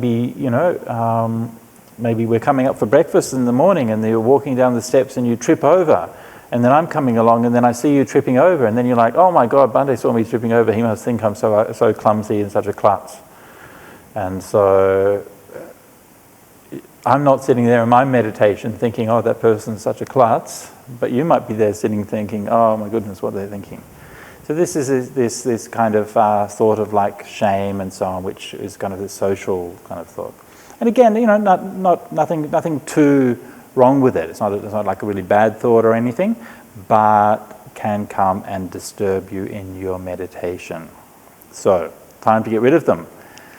Gives them up, gets rid of, eliminates and obliterates them. Right? Strong language. Pajahati vinodeti byanti karoti anabhavang gameti. Especially that last one. It's a strong phrase. Anabhavang gameti, drives them into non-existence. Like something the Daleks would say if they spoke Pali. When they've been given up and eliminated, only thoughts about the teaching are left. Ataparang dhamma vitaka visisanti. Dhamma vitakanti. So we can interpret this word dhamma vitaka in two ways. One way, as I've translated, thoughts about the teaching. Or another kind of related ways is just to say like righteous thoughts or good thoughts. It might not necessarily be specifically about Buddhism, but might be just thoughts about something good or thoughts about something which is Dhamma. So either way could be understood, but the basic idea is that these are wholesome thoughts. Yeah, you're sitting there meditating, and then maybe you start to think about dependent origination. Maybe you start to think about the suttas. Maybe you start to think about your Dhamma friends and how grateful you are to them. Yeah, maybe you start to think about how much you love the Buddha.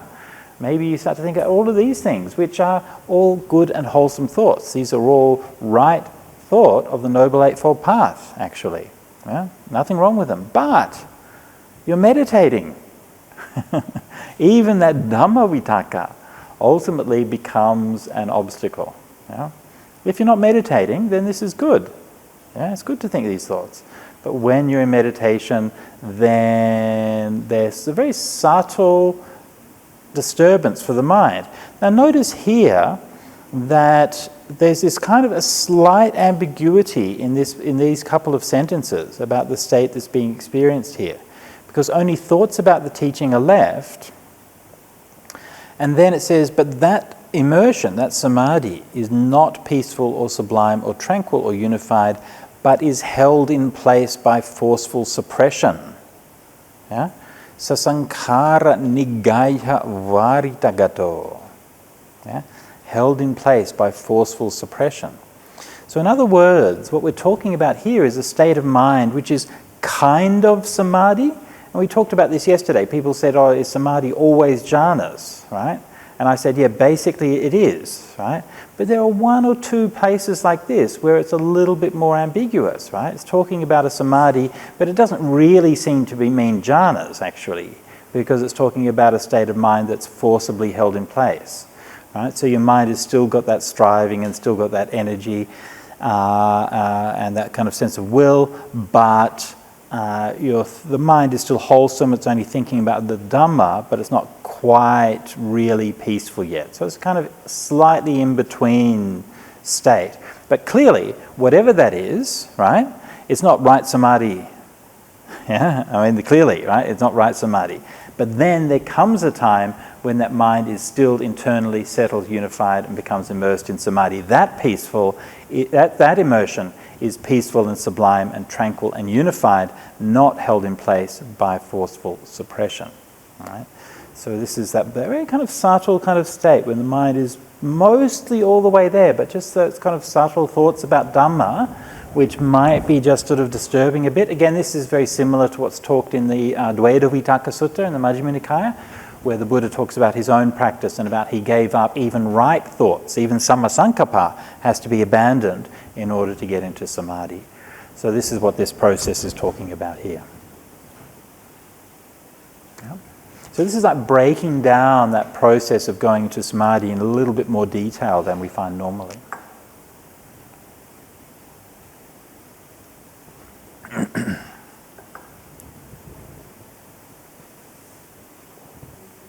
So, yes. Yeah. Is it similar to? Yeah. And asankhara means the same? Does sasankhara nigaya and asankhara mean the same thing? No. What sense are you meaning asankhara in? I thought nigaya negates. Ah, right. Yeah, no, in some contexts it can be, yes, it's a negation or a rejection of things. Yeah, but in this case it means more like the just kind of like a repression or pushing down of something. Yeah, nigaya is like a replacing. In some cases, yes, it can be like a rejection. Yeah. Sasankhara with sankharas, forceful repression. Yeah, forceful suppression. So it's like that there's still an act of will involved there. Yeah.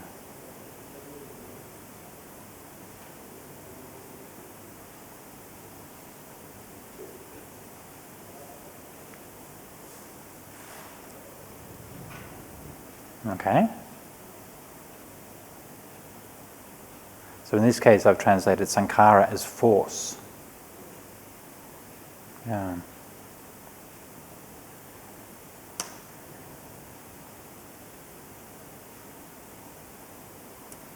All right. We good?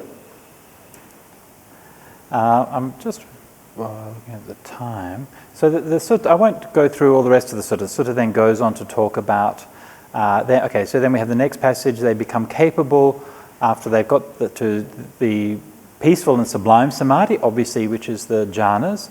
Then they become capable of realizing anything that can be realized by insight, to which they extend the mind in each and every case. This last phrase I just sort of note in briefly, sati sati ayatane, is a difficult idiom and has a number of different kind of explanations and so on for them. But I think this is what it means. I think what it means is in each and every case. Sati sati is a distributive form. And ayatane, I think, means like if there's an opening or an opportunity or a situation or a case. So then they can develop various psychic powers, fly through the air, and so on. If there is you can have clairaudience. You can hear both sounds, human and divine, whether near or far. You can read other people's minds. Then you can. I should actually note, just as like a little kind of linguistic thing, which I think is quite interesting. When in English idiom, when we talk about telepathy, we always say to read someone's mind, right? Because the idea, I think, in the West was that the contents of your mind was primarily words. So to read your mind means to know the words that are going on in a person's mind. But actually in the suttas, when it talks about reading someone's mind, mostly it talks about understanding mind with greed, mind with hate, mind with delusion, and so on. So it's more about understanding the emotional state of someone's mind rather than specifically the thoughts that are going on. There are places where the Buddha would read the thoughts people's going on as well, but I find that's an interesting slight distinction, that it's not called reading the mind, but it's called like encompassing the mind or comprehending the mind.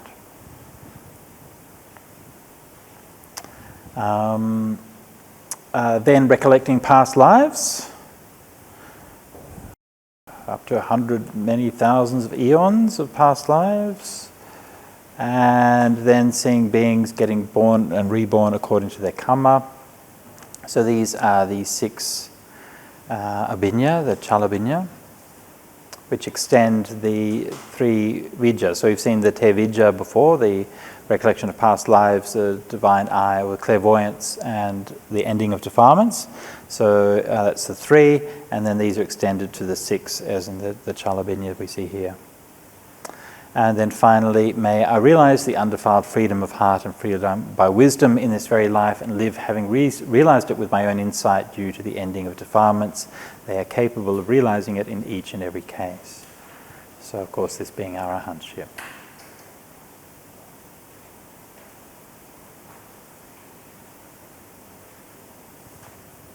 This is the Pangsu Dahovaka Sutta, Anguttara 3.101. Narushi.